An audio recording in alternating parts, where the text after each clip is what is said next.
Meanwhile, back at the ranch, now just on the driver's side of this truck, there's a great big box there that has a picture of a battery on it and a bunch of wires coming in. So I'm going to get that off of there. It says Locky over here. Oh, you say lock, huh?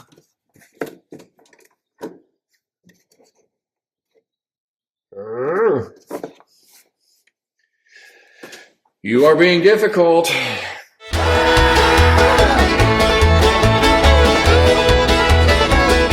It is really a nice day outside. I'm really impressed. Last Wednesday we had a pretty nasty blizzard, did some storm damage, blew some doors off the machine shed.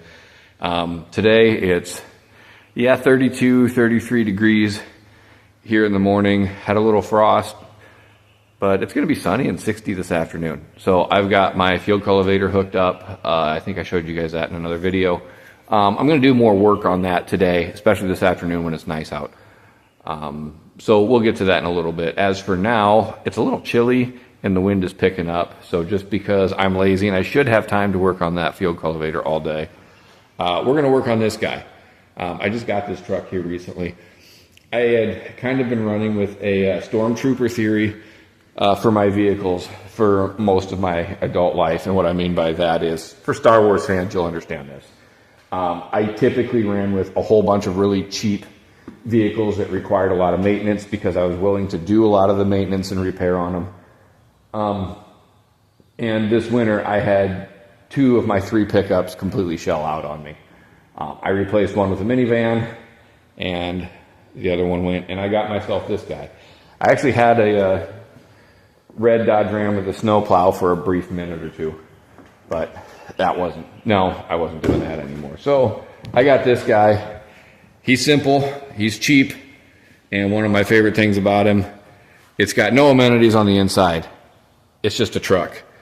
Got the hand crank windows, manual door locks, but who needs those? Basic radio, vinyl floors. It does have nice leather bucket seats with the bench option. You can flip that up, so I can fit at least 3 people in there if I need to. And those seats are unbelievably comfortable for this really being the basic work truck model. It is a 3/4 ton, and I've got a gooseneck ball in the back of it, so I can pull things like seed tender with it.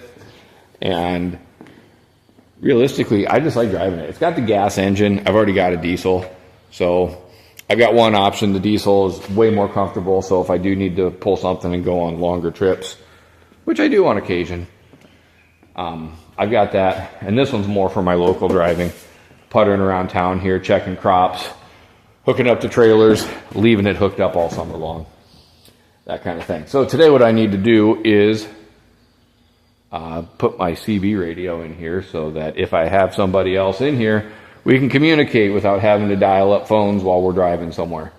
It's pretty convenient to have everybody on the same wavelength, literally, with radios.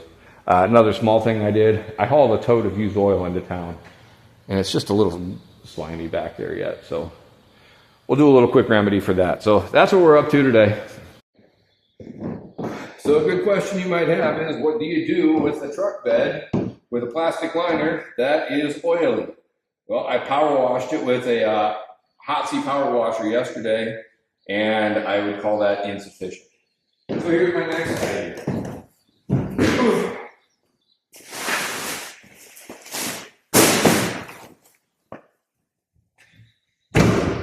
Sawdust.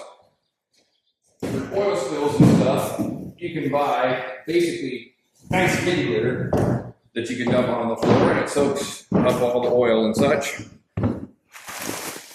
And that costs quite a bit of money. A 50-pound bag is like, I don't know, 10, 12 bucks.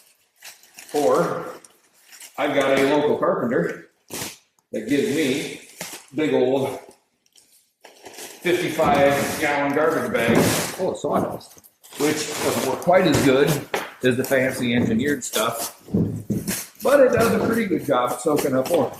So this is going to have to be back here for a good day or 2. But when I'm just kind of sitting in here with it and working on some other stuff, it'll work. Just scatter that out a little bit. You can kind of see there how it starts soaking up a little bit already. So we'll kick some in there, make sure we get it. It all kind of went down into these grooves in this plastic bed liner. Now I could just yank this bed liner out, but I'm probably going to be doing this again. Ooh, filled up that gooseneck cavity. I'm going to regret that. And we'll kind of spread some of this out, and we'll leave that back here and give it a couple days, and we'll see what we got. So I've hooked up a few CBs because I have this thing for trading trucks off and switching things around. So one of the things I look for when I am hooking up a CB type radio is I like having keyed power, so that when you turn the key on, it turns the power on, and we have 2 power jacks in here. The main thing is, though, I like having keyed power to my CB so that when I turn the truck off, the CB turns off. And you can't leave the CB on overnight or over a weekend or over a rainy week and drain the battery. Now, that one obviously has with the key off, that turned on, which means that one's not keyed.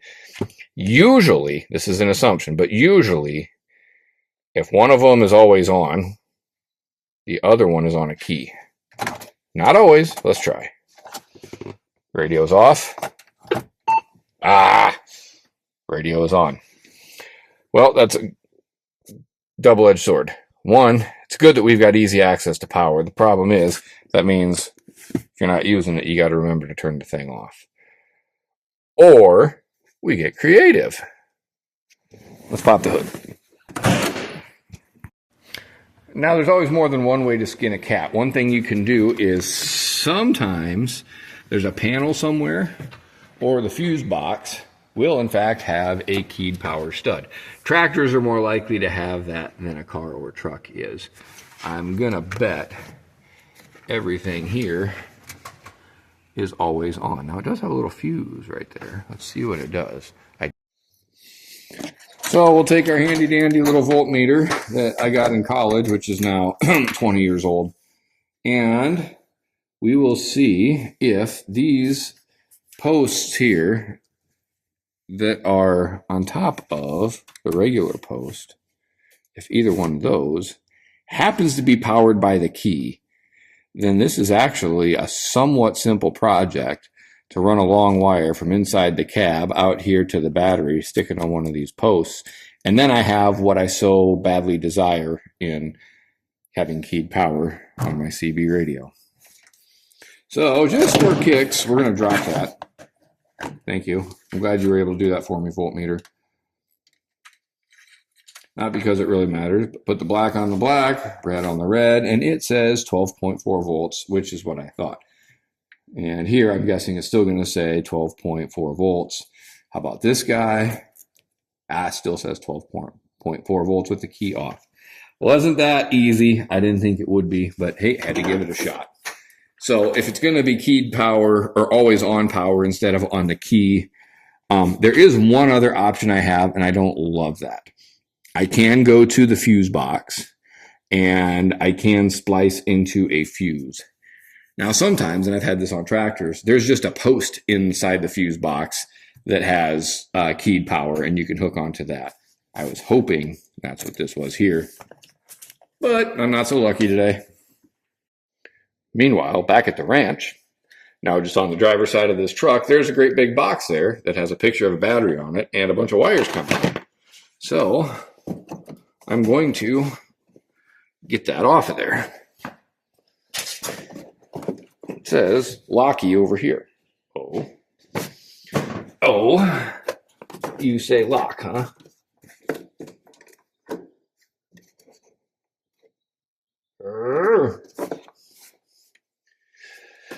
You are being difficult. All right, try a bigger tool. Let's see if this pries those open. Uno, I gotta get you down in there. So, fuse box. Let's see what we got going on in here. I see a bunch of fuses. Oh, we got some posts over here. We got some posts up here on the front end. See those guys there? It's possible one of those is on a key and one of those is not. possible. I don't know about likely, so we got to test it. So we're going to put red on that post, and we're going to ground you over here, and I got nothing. How about on this one? I still got nothing. I got nothing, and I got nothing. And I don't know where those go. Looks like that's an in and out. What happens if I put my voltmeter across the two? Still get nothing, okay? Now what happens if I turn on the key? I don't think there's any other posts here. That's all fuses. I could tap into a fuse. It's been done. I don't like that. I don't like that. Turn on the key. And let's see what we got. Because if I can put an eye bolt on or an eye connector on one of these, that would be quite stellar. I'm getting a little bit of voltage, but not 12. That's odd. Oh, 2, 3, none. 2, 3, none. Maybe I don't have that grounded very well. Maybe I don't have that grounded. Oh, there we go. Maybe that was my issue in the first place. So there I got 11. There I got 11. I got that grounded down there. Maybe I just didn't have that grounded correctly. Turn the key off. Maybe I ground it correctly. And it says 8. That's an odd thing for it to say. 8. Strange. Well, that's not what I was looking for either. So I might be back to square one, which is just put it into the cigarette lighter, plug in, and live with it. That is probably what I'm going to have to do. Probably what I'm going to have to do. Yeah, because that says 11.2, which is still kind of odd. And that says 11.8. So, yep. That was my thing. All right, that didn't work.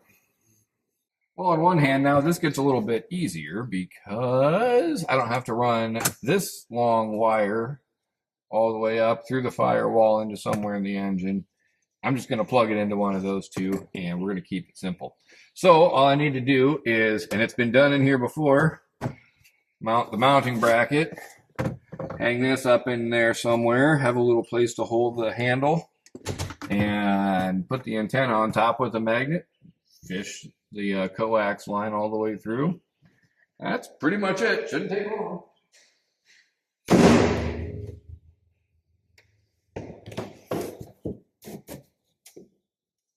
Done.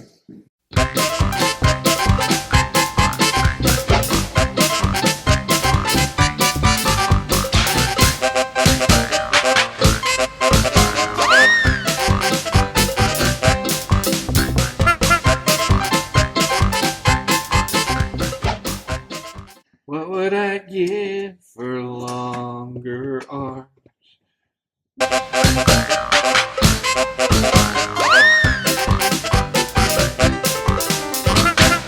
All right, for my next trick, we got to put the mounting bracket and stick it up in there. And this is real complicated, let me tell you. Couple of Phillips head screws. And I want it right about in here somewhere. So we're going to put it right about in there somewhere. That's about all there is to it. Now I could measure it and draw a line and get it all perfect and exact and stuff, but the reality of it is I kind of know where I want it. I want it a little lower than what this one was. Here's one. That looks something close to level. Yeah, something like that. There we go. I'm going to, because it's easier now, I'm going to hook this up first. It's just an old coax cable for those of you who are children of the 90s or beyond. This is pretty easy for you, in theory.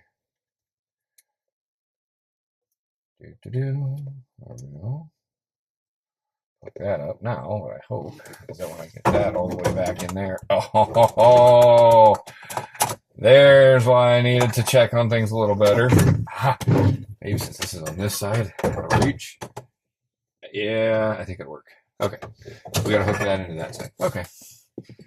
Crisis averted. Got that all hooked up. Now I got these little knobbies on here. This is actually about the hardest part of the entire installation process, is getting these goofy little guys lined up and in there. Why? I don't know, but it's just the way it is. This is usually the hardest part, is to get these holes all lined up and just so, and then to get these little boogers to start. That can be, it's harder than you think. For whatever reason, I cannot explain it. That one went pretty good. And I gotta crawl my way down underneath the steering wheel. I can actually kind of see. Maybe that's why this one's easier. I've definitely put these in spots before where you can't get your head on one side or the other. And getting that little booger to line up in there, that can really be a trick. And a test of patience. Okay. And then, boy, that's close, isn't it? Get this up there.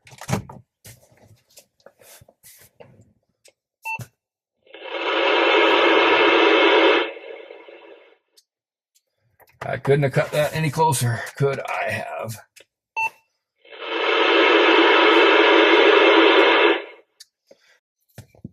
Now I'm going to put on the microphone holder and the microphone handle. In my tractors, I have that would hang up somewhere, a gear keeper thing. So I would hang it from a rear view mirror or something along those lines. And it's spring loaded and got a little retractable string to it. And it kind of holds it out in the air for you. And it's kind of nice because I don't have to put it somewhere when I'm not using it. I can just let go and it suspends right where my hands can kind of get to it.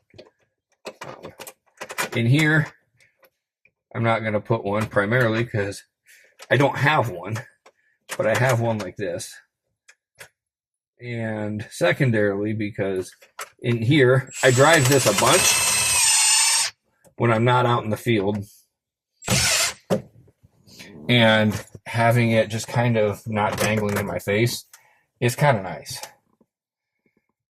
It just kind of hides there. And then when I need it, we grab it.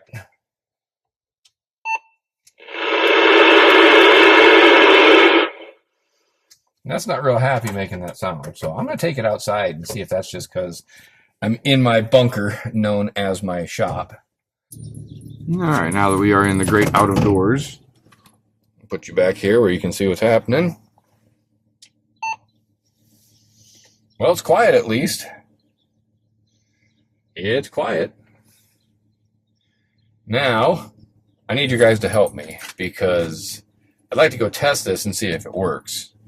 But there's only one of me here, and I don't think little Mr. Dinglebutt here is going to be able to tell me a whole lot or talk back. Testing 1, 2, YouTube camera. Testing 1, 2. Do we have anything? YouTube camera. Testing 1, 2. Are you guys there? Can you hear me now? Can you hear me now?